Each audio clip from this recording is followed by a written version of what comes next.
Prince Handley coming to you with 100,000 watts of pure, healing, miracle-working love.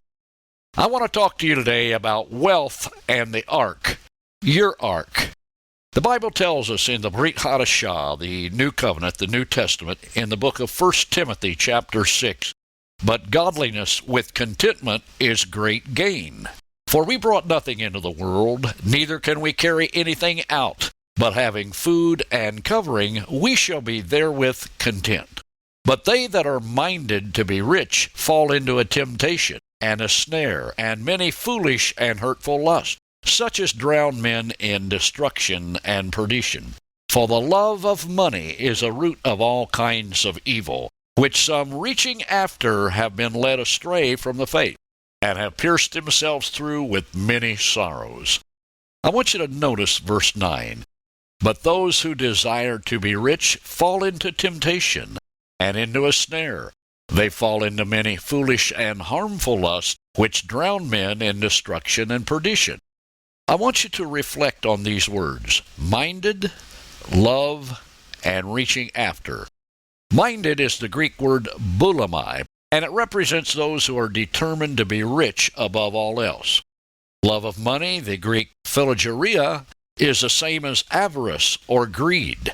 And the words for reaching after in the Greek origami is to desire in the sense of coveting, to stretch oneself out, to covet after something. Now let me give you my paraphrase from the original Greek.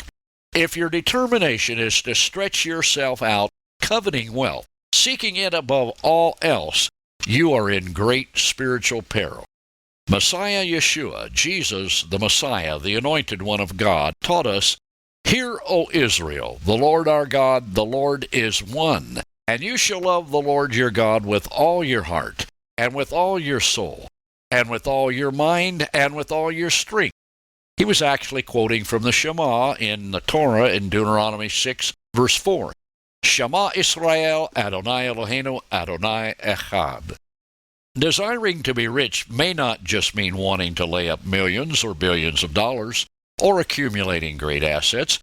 It may also mean wanting to make money working full-time when God only wants you to work part-time and devote more time to His work or His kingdom interest. Desiring to be rich is different than wanting to be rich to give you freedom and the ability to do God's work and enjoy the blessings of God for yourself, your family, and others.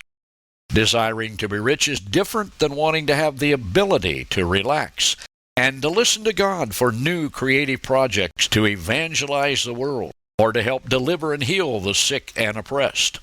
Desiring to be rich is different than wanting to have time and flexibility to fast, pray, and seek the will of God and the anointing of God for your next assignment to loose nations, governments, and people groups from the bondage of Satan and his demons. Now let me ask you a question. What is your ark? How will you spare your family and bring righteousness into the world? Like Noah, who will protect your family and prepare them for the end times, and prepare the world for the second appearing of Messiah and His kingdom. You can have all the things you want in life, my friend, as long as they're godly and good. Just don't let them have you. The God of Israel has promised blessings for His people, for those who will be faithful in establishing His covenant, and for those who bless Israel. Let's talk about God's blessings for His people. In the Tanakh, in Psalm 115, verses 14 and 15, He will bless those who fear the Lord, both small and great. May the Lord increase you more and more, you and your children. Blessed are you by the Lord, who made heaven and earth. Let's talk about God's blessing on those who establish His covenant in the earth.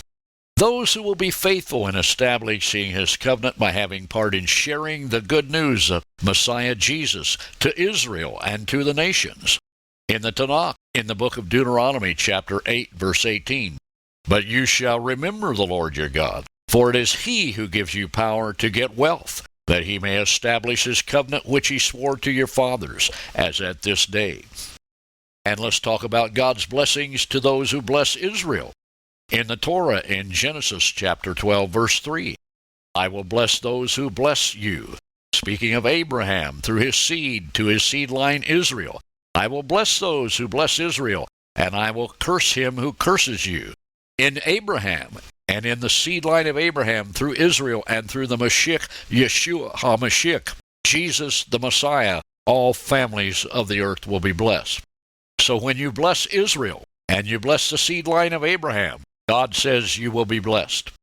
The Torah also tells us in many places, including Numbers chapter 24, verse 9, which was Balaam's prophecy concerning Israel. Blessed be everyone who blesses Israel. Cursed be everyone who curses you. So, my friend, wealth and the ark, your ark, are covered in God's covenant of blessing. God will protect you no matter what the economy, even in the coming economic judgment that will flood the earth. And there is one coming. As the waters flooded the earth in Noah's day, there will be an economic malaise upon the earth. God will cover you and protect you in that economic malaise, that economic flood, if you will be faithful, like Noah, in building an ark. God will protect you, He will give you direction, provide for you miraculously, and help you reach Israel and the nations with the good news if you will covenant with Him by building an ark of faithfulness in helping to share the good news. In the show notes of this podcast, I have placed a link where you can start building your ark, an ark for you, an ark for your family and loved ones. In that link, you will find all the resources you need for total protection and blessing, spiritual, physical, and mental, as well as financial. Start building your ark, my friend, and like Noah, prepare for your family, while at the same time bringing blessing to Israel and to the nations. This has been your friend, Prince Handley, coming to you with 100,000 watts of pure, healing, miracle-working love. Baruch haba b'Shem Adonai.